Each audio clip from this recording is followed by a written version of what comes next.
Thank you very much. I'd like to take a slightly different perspective on the opportunity to be with you this evening and consider together connecting the unconnected.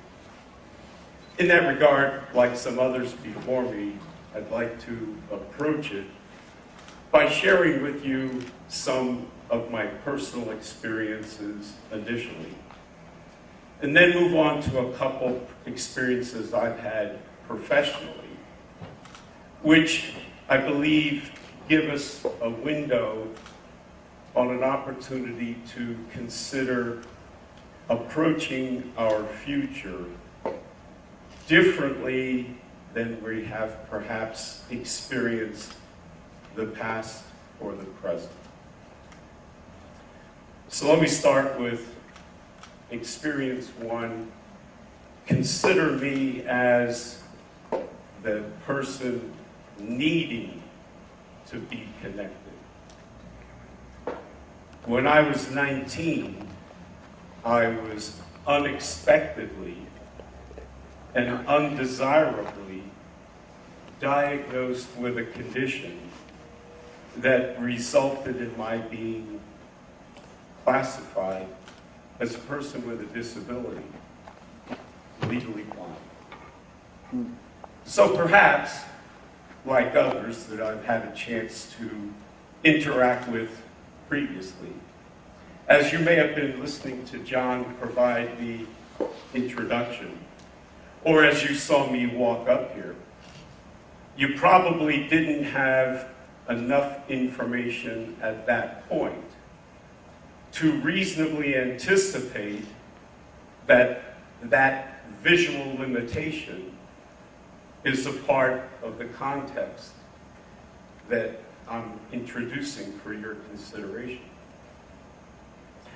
So one of the ways that I quickly came to recognize that my approach to myself and the way that I felt I needed to review and revise the way I interacted with the world around me kind of got crystallized by a couple rather innocent experiences, but they probably told me a whole lot.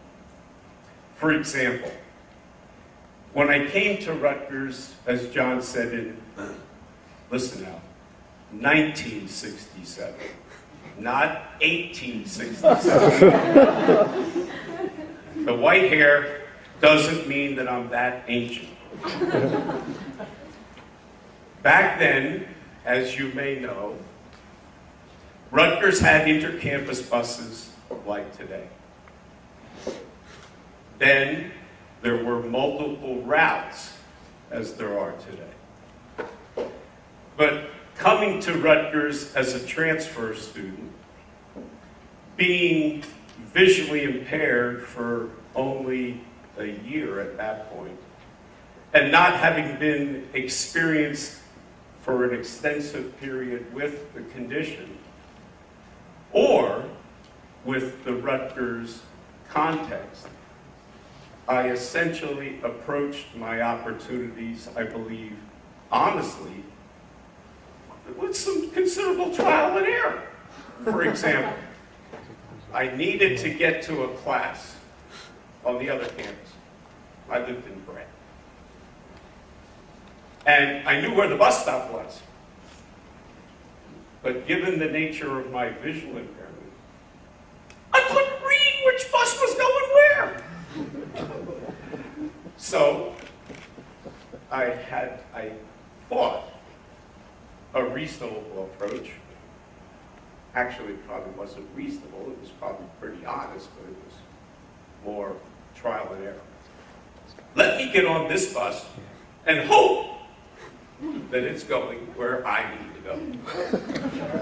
Because that was my honest desire. But I didn't know how to comfortably ask someone who may be standing near me, where's the bus going? what letter is up above the windshield. Because I was afraid that presenting that honest interest, that practical need, would likely result in the comments coming back like, "What are you asking me, stupid? Can't you read?" No, I can't. And as I stand before you, I haven't read anything, so I probably don't easily project that makes it recognizable for others the nature of my circumstance. So quickly I got on too many buses that were going not where I wanted to go.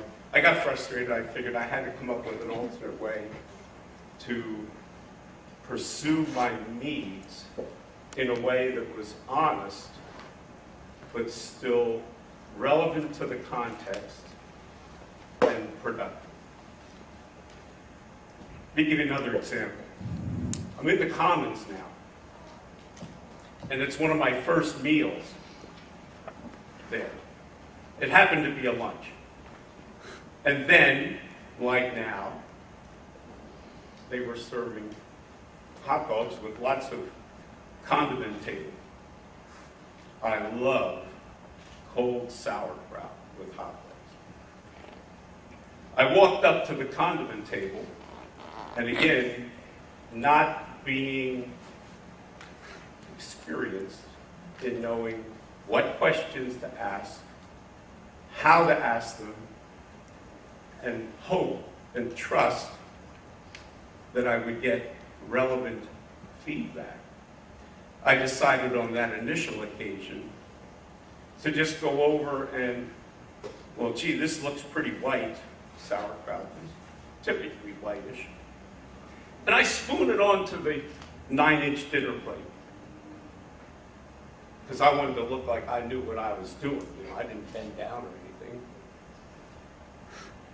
And lo and behold, I get back to a table, and I sat down, and whoever was seated next to me said to me, quite honestly, with a little bit of chuckle, "You really like chopped onions, don't you?" All right, let me take you ahead now, not so much to an undesired set of personal circumstances, but to an unfamiliar set of circumstances. I have 2 daughters. This experience, as I recall it, was when they were probably, let's say, 7 and 10. And the familiar part is that because they're young, because they're sisters, they don't always agree about everything. And so I happened to be with them at a shopping center in East Brunswick. And they begin to argue about something. I have a hunch that I know what is a way to respond. But at that moment, differently than trying to just quell the argument, I decided to take advantage of a vehicle that just happened to be at the parking lot in the shopping center. And the vehicle happened to be empty. So I asked one daughter to stand by the driver's side door. And I asked the other daughter to go to the passenger side. And I asked each of them to tell me where was the steering wheel relative to their position. Probably like you're anticipating.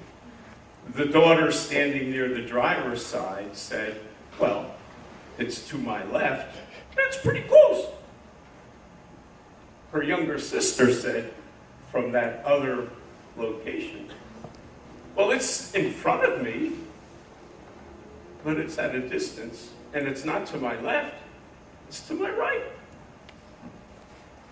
what I cherished about their reactions, and now their memories, is that they were each telling their perspective, and they were sharing it with each other, and it helped them begin to develop an awareness of others' needs and interests, others' perspectives, and how to perhaps look at themselves, take others' needs and interests into account, and then decide how to proceed from there.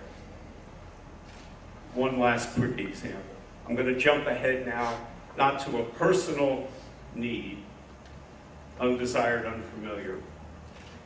I'm going to shift to a professional circumstance. As John indicated, one of my roles for the university for 15 years was being kind of the Rutgers equivalent. You've never had any reason to be aware of this personally, but the Rutgers equivalent to the vice principal for discipline in the high school. And in that role, I would have people, mostly students, but sometimes their parents. I would have students that would meet with me in conjunction with what was being reported as a possible behavior violation. And as I began that experience, some of them would say, I have no idea how I ended up in this predicament. And my first reaction, again, based on some initial, honest perspective was, they're probably just saying that because they want to save their butt. But I kept hearing it more. And it made me wonder whether or not they were being honest. And they knew things that were considered right from wrong, but they were limited in their awareness, their understanding, or their ability to connect their goal for the implementation of that right and wrong behavior with informed decision-making about how to pursue, to the best of their ability, the desires, the needs, the interests that they had. So I share those three experiences with you now to offer one last situation. Over the last couple of years, I've begun to do more reading, listening, and wondering about what, as a society in general, perhaps as educational institutions in particular, we may be able to do to take opportunities to expand our awareness of ourselves, extend our relationships in meaningful and valuable ways to the world around us by offering some intentional information about the elements of decision-making as a process and how we can use that taught intentional experience as a meaningful and valuable complement to what we have traditionally offered is content-based teaching. Whether that will happen or not, I have no way of knowing, but I'm interested and I'm willing to keep listening and reading, and I encourage you to pause and see if there are ways that you can review your familiar perspective, your familiar approach, and your familiar views, and how they can be used productively as the world is changing rapidly around you. And will they continue to fit, or will they be beneficial if they get modified? Thanks.